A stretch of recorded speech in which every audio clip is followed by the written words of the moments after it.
Good evening. Welcome to World News at 4. I am Jessica Magaji Joseph. First, the headlines. Hold those responsible for NLC invasion, says TUC to Nigerian government. Japan Prime Minister scraps overseas trip after mega quake advisory. Ex-Philippines election official facing U.S. bribery charges. And on sport, Chelsea to sign 8th keeper with 17 million euros penders deal. Now the news in detail.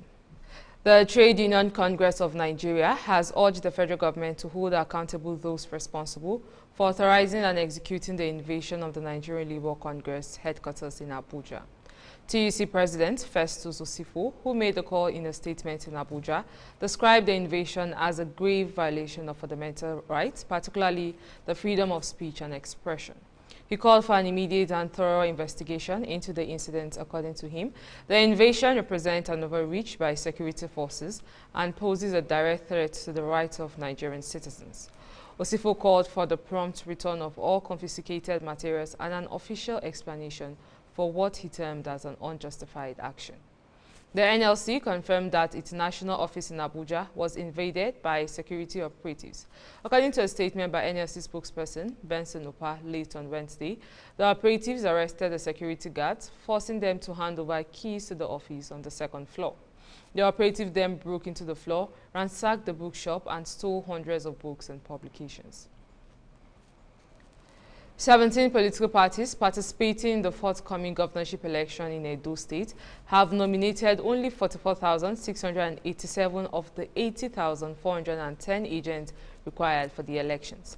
Data released by the Independent National Electoral Commission on Thursday and signed by Sam Olumekun, its National Commissioner in charge of Information and Voter Education Committee, indicated that Edo State has 4,519 polling units and 211 collation centers, comprising 192 ward centers, 18 local government centers, and the State Collation Center in Benin City. Consequently, a political party fielding candidates in the election is expected to nominate 4,730 agents. From the 17 parties participating in the election, the Commission expected a cumulative figure of 80,410 agents. However, only 44,687 were uploaded to the portal, made up of 43,403 polling, 1,452 ward, 1,709 local government, and 13 state collation agents.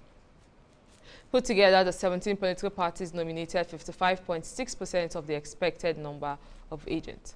A review of the data showed that the All Progressive Congress, People Democratic Party, Labour Party, New Nigeria People's Party, and the Zenith Labour Party substantially met the nomination requirements. Residents of Ungwernungu, a community in Lafia, the Nasarawa state capital, have raised alarm over the severe gully erosion that is steadily consuming their lands, urging the state government to act swiftly to prevent the complete destruction of their community. Continuous rainfall in the area had excavated the situation, leaving houses and infrastructure vulnerable to flooding and collapse. Yusuf Agalu, a resident of Ungwernungu, decried the dire conditions in the community, noting that every rainfall brings significant flooding that damages property and creates health risk. He added that the community's existing water channel, rather than providing relief, have worsened the flooding due to blockages caused by the erosion. Agalu called on the Nasarawa state government to construct proper drainage systems and involve local residents in planning and maintenance efforts. Another resident, Abdullahi Lamino, echoed these concerns, urging the government to take immediate actions to protect the community's safety and livelihoods. The Nigerian military in the last 1 week eliminated 108 terrorists and rescued 214 kidnapped hostages across the country. The Director of Defense Media Operations, Edward Buba, made this known in a statement on Friday in Abuja. Buba said troops also apprehended 204 suspected terrorists and other criminal elements, recovered 66 assorted weapons and 4,087 assorted ammunition, comprising 1 Doshka, 1 MG, 2 PMGs, 1 RPG launcher, 1 RPG bomb, 1 AK-56 rifle, and 37 AK-47 rifles.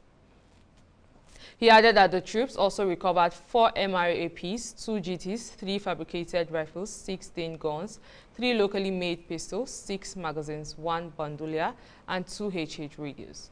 Other weapons, according to him, are 313 rounds of 6.62 mm, MK2, 2362 rounds of 7.62 mm special ammo, rounds of 7.62, NATO 201 rounds of 7.62, 54 mm, and 503 rounds of 7.62 times 339 mm. Also recovered a 9 level of cartridge, 1 belted of NATO ammo, 19 vehicles, 44 motorcycles, 3 mobile phones, and the sum of 4.9 million naira amongst other items. In the northeast, Buba said the troops of Operation Hadinke neutralized 47 terrorists, arrested 18 suspected, and rescued 130 kidnappers, hostages, as well as recovered a cage of arms. He said that a total of 622 terrorists, comprising 19 adults made, 182 adult females, and 350 children surrendered to troops during the week within the theater of operations. When we return, news from other parts of Africa. Please stay with us. This is Hillstv. Quality broadcasting is what we'll bring to you. Now we be this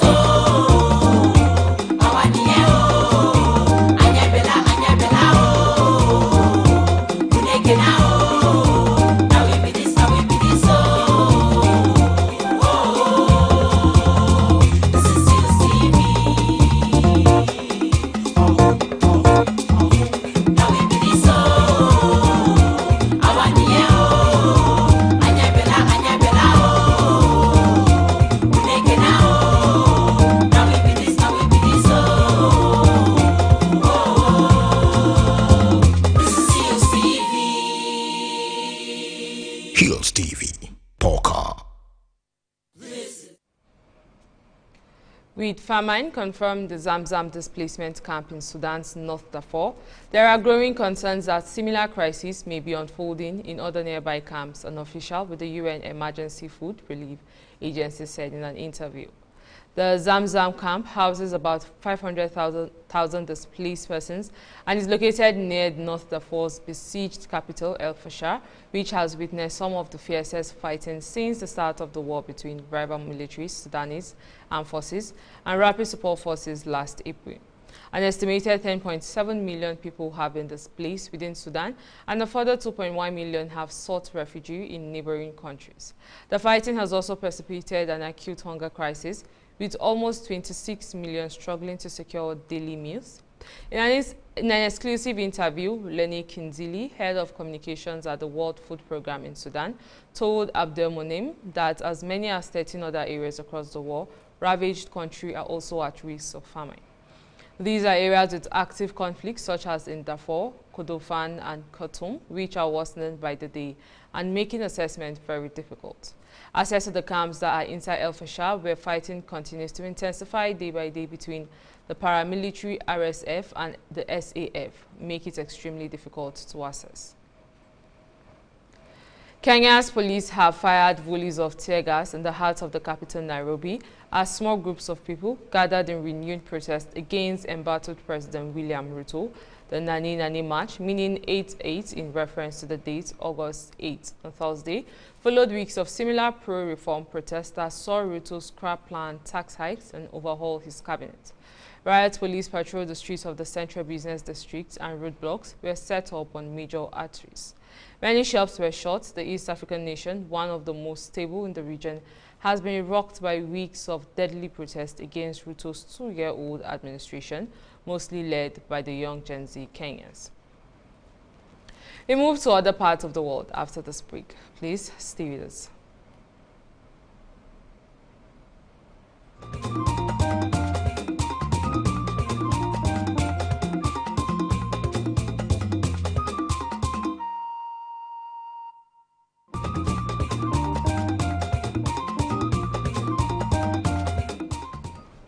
Welcome back. Turkey has submitted a formal bid to join South Africa's genocide case against Israel at the International Court of Justice, a move that adds to the international pressure on the Israeli government to end its atrocity in Gaza.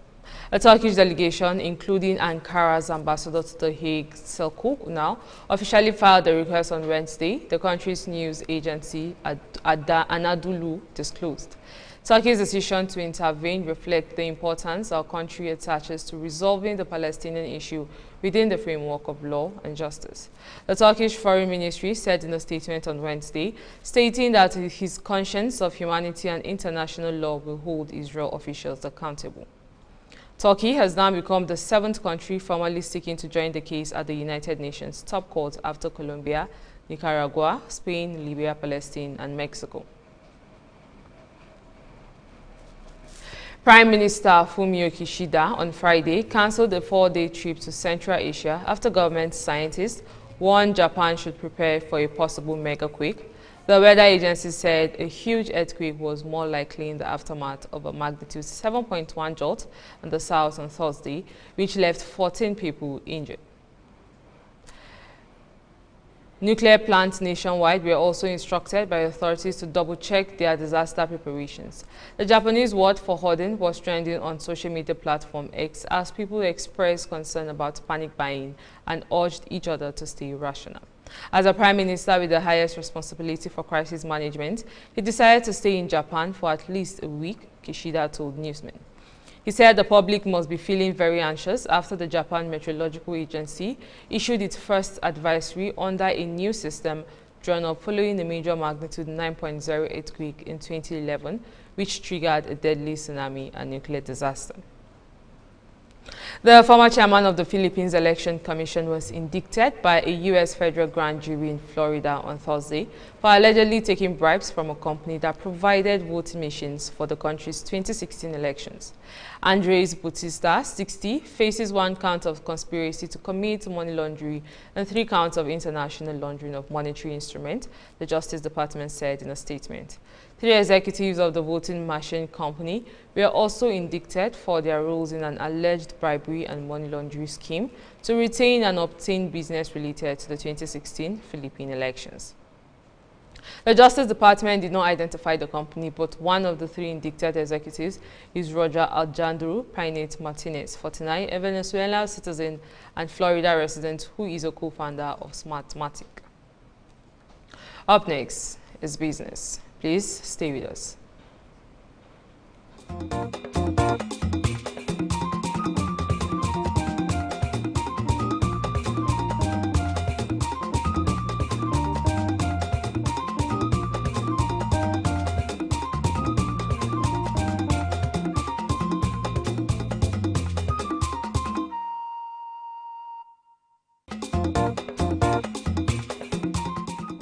Welcome back.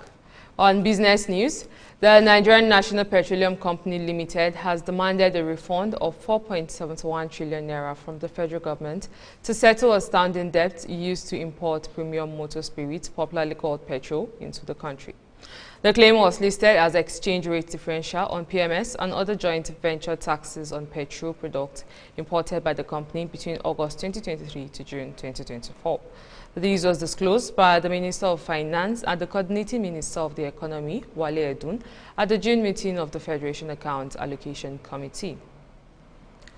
Correspondent obtained the minutes of the meeting on Thursday. Exchange rate differentials refer to the income accrued to banks or government agencies from the difference in value between 2 currencies at different times through foreign exchange sale and purchase prices.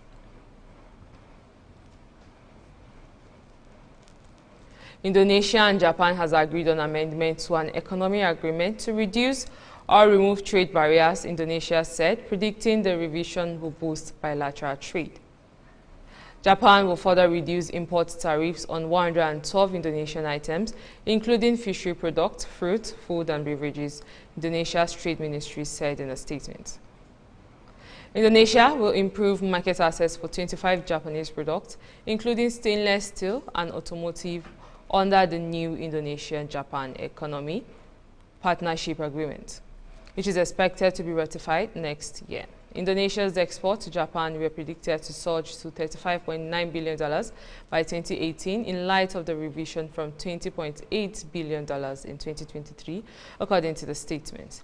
The new agreement will include an extension for the term of employment of Indonesian nurses and caregivers in Japan and possible liberalization of workers' movement in other professions.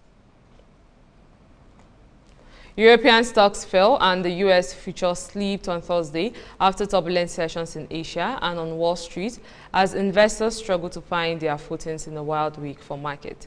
The yen and U.S. bonds rose as traders waited for U.S. weekly jobless claims data, which has taken on extra significance after weak employment numbers helped spark Monday's market rout. Europe's continent-wide index fell 1% in early trading after climbing 1.5% on Wednesday. Germany's DAX index was down 0.6% and Britain 1.1%.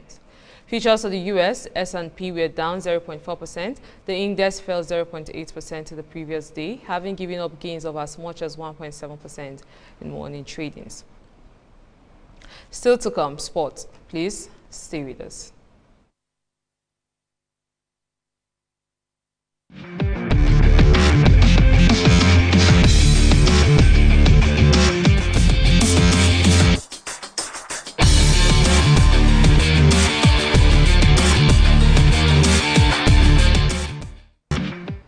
Welcome back. And on sport news, Tottenham Hotspur is in advanced talks with Bournemouth about a €60 million deal for striker Dominic Solanke. The 26-year-old release clause of about €65 million was confirmed by Bournemouth owner Bill Foley in an interview last month. The two clubs are, however, negotiating a fee below that for the striker, who has played once for England. Sports manager Angie Postecoglou wants to reinforce his attack after failing to replace England captain Harry Kane following his move to Bayern Munich last summer. Solanke enjoyed the best season of his career last term, scoring 21 goals in 42 appearances for the Cherries. Chelsea are set to bring an 8th goalkeeper to the club after agreeing a €17 million fee with Genk for Mike Penders. The 19-year-old will sign a long-term deal at Stamford Bridge and is then expected to go back on loan to the Belgian club for the upcoming season. Last month, Chelsea signed Philip Jorgensen from Verali for €20.7 million and have 7 keepers listed in their first-team squad, including last season's number 1 Robert Sanchez and Kepa Arrizabalaga, who is back after a year on loan at Real Madrid. Penders made his senior debut in July, becoming the 3rd youngest goalkeeper to play in the Belgian Pro League. The 6'7" in Belgian under-19 player will become Chelsea's 10th summer signing and will take spending beyond €150 million, with Atletico Madrid striker Samu Omorudun expected to join imminently for a €34.5 million. Manchester City have signed Japan goalkeeper Ayaka Yamashita on a 3-year deal from Ainak Kobe. It is the first time the 28-year-old has joined a club from outside her home country. Yamashita said she is very hungry and looking forward to the challenge of playing in England's top flight. Yamashita, who played with City midfielder Yu Hasegawa at Tokyo Verdy, has featured 74 times for her country and has won 17 major honors during her career. She is the Women's Super League club's 3rd Japanese signing of the transfer window following the arrival of Risa Shimizu from West Ham United and Abua Fujino from Tokyo Verdy. Sebastian Korda said this was probably the most special moment of his career as he emulated his father by winning the Washington Open. The 24-year-old beat Flavio Cobollo 4-6, 6-2, 6-0 on Sunday to win the 2nd title of his career. Sebastian's father, Petri, won the competition in 1992, making them the first father and son to win the same title in ATP Tour history. Sebastian's coach, Radek Stefanik, who was once coached by Petri, won the 2011 Washington Open. The victory against Cobollo means Korda will rise to a career high ranking as a world number 18. And that's sport news on World News. We move to the rest of the news after this break. Please stay with us. This is Hillstv.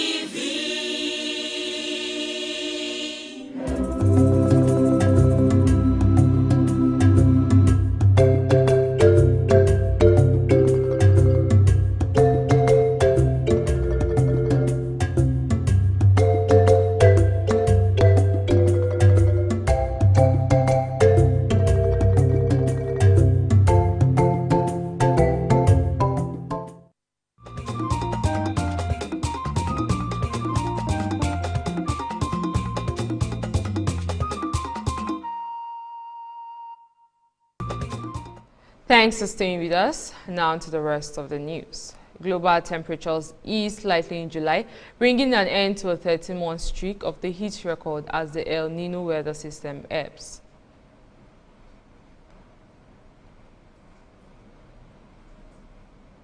Even if we are slightly below what we were a year ago, the global temperature is still at near record levels. So the global picture is not that much different from where we were a year ago. The global sea surface temperature has been at record or near record levels for the past more than a year now, has been an important contributing factors to this record or near record global average temperature. Even if we are slightly below what we were a year ago, the global. However, scientists at the European Climate Agency, Copernicus, says this is no cause for celebration. At an average of 16.91 degrees Celsius, it was still the second hottest month on record after July last year. Other records were set in July, including the 2 hottest days on record, each averaging about 17.16 degrees Celsius. So July was also a record month in its own way, even if the average over the whole month is slightly below that of July 2023, says Copernicus. And that's World News at 4, but before we go, here are the headlines again. First, we told you that hold those responsible for NLC invasion, says TUC to Nigerian government. Japan Prime Minister scraps overseas trip after mega quake advisory. Ex-Philippines election official facing U.S. bribery charges. And on sports, Chelsea to sign 8th keeper with 70 million euros Penders deal. Remember to visit us on Facebook at Hillstv Abuja, Instagram at Hillstv Abuja, and subscribe to our YouTube channel at Hillstv. I am Jessica Magaji Joseph. Thanks for watching.